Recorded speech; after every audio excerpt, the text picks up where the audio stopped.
Hello, नमस्कार, आदाब, सत श्री अकाल और सलाम अलैकुम। मैं हूं मोहम्मद अहमद काज़मी, लेकर आया हूं आपका पसंदीदा कार्यक्रम नजर दुनिया पर। इस कार्यक्रम में हम आपको भारत के परिप्रेक्ष्य में विदेशी खबरों को देते हैं और वो खबरें देने की कोशिश करते हैं जो आपको दूसरे रास्तों से नहीं मिलते। आज हम एक ऐसी खबर लेकर आए हैं कि जो भारत और पाकिस्तान के बीच ताल्लुकात खराब करने वाली घटना के बारे में है। पाकिस्तान की राजधानी इस्लामाबाद में भारत के उच्चायुक्त अजय बिसारिया के जरिए सैटरडे को एक होटल में इफ्तार पार्टी दी गई थी, जिसमें आने वाले मेहमानों को वहां की सिक्योरिटी फोर्सेस ने आने से रोका है। बहुत से मेहमान तो राजधानी के अलावा दूसरे शहरों लाहौर और कराची तक से वहां पहुंचे थे, जिन्हें इफ्तार में नहीं जाने दिया गया। इस पर आने वाले दिनों में दोनों मुल्कों के ताल्लुकात में खटास रहने की संभावना है। भारत सरकार ने पाकिस्तान की राजधानी इस्लामाबाद में भारत के उच्चायुक्त के जरिए दिए गए इफ्तार में मेहमानों को आने से रोकने की कार्रवाई की निंदा करते हुए कहा है कि ये सब व्यवहार की सभी धारणाओं यानी सिविलाइज्ड बिहेवियर के सभी लिमिट्स के खिलाफ है। भारत ने इस वाकये पर पाकिस्तान सरकार से जोरदार विरोध दर्ज कराया है, यानी प्रोटेस्ट रजिस्टर कराया है। इस्लामाबाद में भारतीय उच्चायोग के एक बयान में कहा गया है कि 1 जून की घटनाओं की निराशाजनक वाकयात ने न सिर्फ डिप्लोमेटिक प्रोटोकॉल के बुनियादी उसूलों के खिलाफ है, बल्कि सभ्य व्यवहार की सभी धारणाओं के खिलाफ है। बयान में आगे कहा गया है कि पाकिस्तान में भारतीय उच्चायोग के राजनयिकों और अधिकारियों को उनके कूटनीतिक काम को अंजाम देने से रोका गया है, यानी जो डिप्लोमेट्स हैं हिंदुस्तान के और वहां पर जो ऑफिशियल्स हैं उनको अपनी जो डिप्लोमेटिक ड्यूटीज हैं वो पूरा करने से रोका गया है। ऐसा करने यानी डराना और जबरदस्ती करना हमारे दो तरफा ताल्लुकात के लिए पूरी तरह से नुकसानदेह हैं। पाकिस्तानी सुरक्षा कर्मियों ने सैटरडे को इस्लामाबाद में होटल सेरेना में भारतीय उच्चायुक्त अजय बिसारिया के जरिए दी गई इफ्तार पार्टी में शामिल होने से तकरीबन 300 मेहमानों को जबरन रोक दिया। भारत का कहना है कि पाकिस्तान के सुरक्षा कर्मियों ने भारतीय राजनयिकों यानी इंडियन डिप्लोमेट्स के साथ भी दुर्व्यवहार किया है। इस घटना को कांग्रेस सांसद शशि थरूर ने दुर्भाग्यपूर्ण बताया है और दो तरफा ताल्लुकात पर समीक्षा यानी नजरसानी करने की अपील की है। उन्होंने कहा कि ताल्लुकात में बहुत ही नकारात्मकता है। हमने देखा कि कैसे 2014 के बरखिलाफ प्रधानमंत्री के शपथ ग्रहण समारोह में पाकिस्तान को दावत नहीं दी गई। उनका कहना है कि ताल्लुकात को फिर से देखने की जरूरत है। इफ्तार पार्टी में आमंत्रित मेहमानों की लिस्ट में पाकिस्तान के प्रधानमंत्री इमरान खान, राष्ट्रपति आरिफ अलवी और दीगर सियासी बड़े लोग भी शामिल थे। हालांकि खान और अलवी इफ्तार में नहीं आए। भारत के उच्चायोग के बयान में कहा गया है कि जब होटल सेरेना के बाहर मुख्य सड़क पर तैनात सुरक्षा बलों ने भारत के उच्चायोग के अधिकारियों और राजनयिक कर्मचारियों ने मेहमानों को हरासा यानी हैरेस किए जाने की वजह मालूम की तो उन्हें बुरी तरह से झिड़क दिया गया और उन्हें धमकाया गया। कुछ अधिकारियों को शारीरिक नुकसान भी पहुंचाया गया, धक्का दिया गया और दुर्व्यवहार किया गया और आक्रामक रूप से धमकी दी गई। कुछ मामलों में अधिकारियों से मोबाइल फोन भी छीन लिए गए। ये एक बहुत बड़ी बात है। किसी देश के डिप्लोमेट से या एम्बेसी या हाई कमीशन के स्टाफ से अगर इस हद तक बदतमीजी की जाए तो ये प्रोटोकॉल के बहुत ही खिलाफ समझी जाती है। भारत के उच्चायोग के बयान में आगे कहा गया है कि मेहमानों को सुरक्षा एजेंसियों के हाथों गैर मामूली उत्पीड़न और धमकी का सामना करना पड़ा, यानी बहुत ही ज्यादा उनके साथ ज्यादती की गई।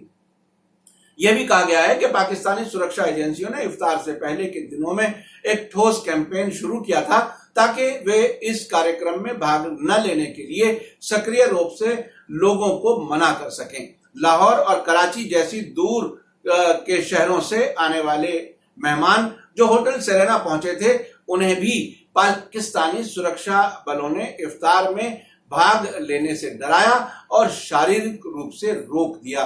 खबर है कि वहां की पुलिस और सुरक्षा कर्मियों ने लगभग सेरेना होटल की घेराबंदी कर रखी थी। कुछ मामलों में मेहमानों की कारों को फोर्क लिफ्ट से हटा दिया गया था, यानी जो मेहमान आए थे, गाड़ियां खड़ी की थी, उन्हें उठा लिया गया था, जैसे ट्रैफिक पुलिस वाले हटा देते हैं कहीं से। 300 से ज्यादा पाकिस्तानी मेहमानों में मेंबर्स ऑफ नेशनल असेंबली, जिस तरह से हमारे यहाँ मेंबर ऑफ पार्लियामेंट कहे जाते हैं, वहां नेशनल असेंबली है, उन्हें शॉर्ट में MNA कहते हैं, जैसे हमारे यहाँ MPs कहा जाता है। मेंबर्स ऑफ नेशनल असेंबली सरकारी अफसर, जर्नलिस्ट, रिटायर्ड फौजी ऑफिशियल्स और व्यापारी और रिटायर्ड डिप्लोमेट शामिल थे। भारत के हाई कमीशन ने पाकिस्तानी सरकार से इस पूरी घटना की फौरन जांच करने और इसके नतीजों को साझा करने को कहा है। बाद में सैटरडे को भारत के हाई कमिश्नर अजय बिसारिया ने पत्रकारों से कहा कि मैं उन सभी दोस्तों से माफी मांगना चाहता हूं जो होटल के बाहर ज्यादा जांच से गुजरे थे। चश्मदीद गवाहों का कहना है कि ये ऑपरेशन पाकिस्तानी सुरक्षा एजेंसियों ने किया था और उनमें खुफिया कर्मी वर्दी में नहीं थे। मेहमानों में से एक पाकिस्तान पीपुल्स पार्टी के नेता फरहतुल्लाह बाबर ने ट्वीट करके कहा है कि जब वे सेरेना होटल में पहुंचे तो वहां रोक लगा दी गई थी। उन्होंने सिर्फ ये बताने की कोशिश की कि इफ्तार को रद्द कर दिया गया है, कैंसिल कर दिया गया है। वहां की सुरक्षा एजेंसियों ने मेहमानों को इस तरह से कहकर वहां से हटाने की कोशिश की। इस्लामाबाद में ये वाकया पिछले मार्च महीने में नई दिल्ली में पाकिस्तान उच्चायोग में पाकिस्तान डे के मौके पर मेहमानों को दिल्ली पुलिस के जरिए परेशान किए जाने के बाद पेश आया है। उस कार्यक्रम का भारत सरकार ने इसलिए बायकॉट किया था कि वहां कश्मीर के अलगाववादी नेताओं को भी दावत दी गई थी। उस मौके पर दिल्ली पुलिस ने आने वाले मेहमानों को पाकिस्तान उच्चायोग में जाने से पहले रोका और उनके नाम और फोन नंबर मांगे। कई मेहमानों ने कहा कि जिन लोगों ने अपने फोन नंबर साझा करने से इनकार कर दिया, उन्हें इस कार्यक्रम के लिए आगे बढ़ने की इजाजत नहीं दी गई। दिल्ली पुलिस के एक बड़े अधिकारी ने इस वाकये पर कमेंट करते हुए कहा था कि सरकार ने इस कार्यक्रम का बायकॉट किया था, फिर भी ऐसे लोग थे जो इसके लिए आए थे। ऐसे हालात में उन लोगों की डिटेल नोट करना और उनके आने का कारण पूछना काफी अहम था। मेरा समझना है कि भारत और पाकिस्तान दोनों को अपने सभी मतभेदों को आपसी बातचीत से हल करना चाहिए। इख्तलाफ फैलाने यानी डिफरेंसेस क्रिएट करने के लिए हथियार बेचने वाली ताकतें हमेशा ये कोशिश करती हैं कि पड़ोसियों में आपसी विश्वास पैदा ना हो पाए और एक दूसरे को दुश्मन की नजर से देखें।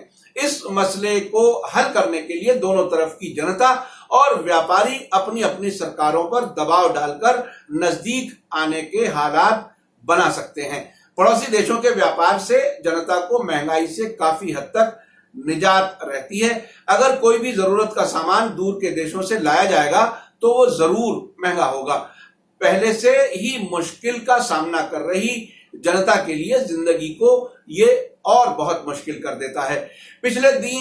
पिछले 3 दहाइयों से ज्यादा मुद्दत से अंतर्राष्ट्रीय मामलों को नजदीक से देखने के नतीजे में मेरा तो ये यकीन है कि दोनों तरफ फैसला लेने वालों में कुछ लोगों के तार उन विदेशी ताकतों से जुड़े होते हैं जो अपनी अपनी सरकारों से ऐसे फैसले कराते हैं जो पड़ोसियों के बीच ताल्लुकात खराब करने और हथियार व्यापारियों का कारोबार बढ़ाने में मदद करते हैं।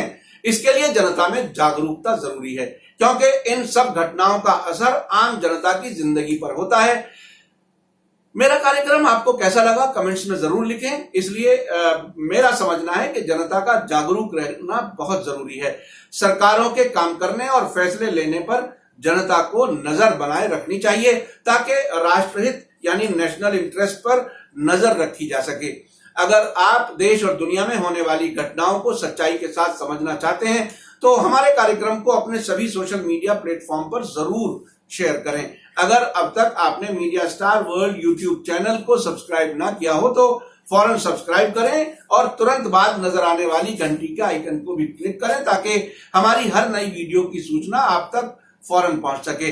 आप हमें फेसबुक, ट्विटर और इंस्टाग्राम पर भी फॉलो कर सकते हैं। इसी के साथ मुझे दीजिए इजाजत। धन्यवाद, शुक्रिया। जय भारत, जय हिंद।